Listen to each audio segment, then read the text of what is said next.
الحملة الإنسانية والأمن انطلقت في هذا الوقت. اوپراسیونا مرووی و اولهیه دمک هری پیوستو هستیار ده هات لدارخستن.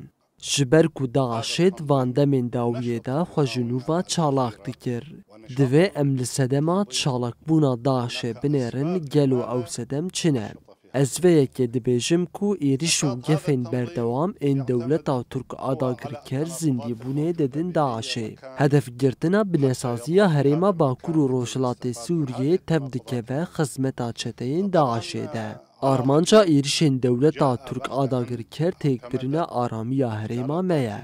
ایریش هفدمی ویه که تنکو پروژه ریفبریا خود سرج بو سوریا پیش روژه دبه پروژه که نمونهی. لكي تكون هي القاعدة الأساسية بسوريا المستقبل.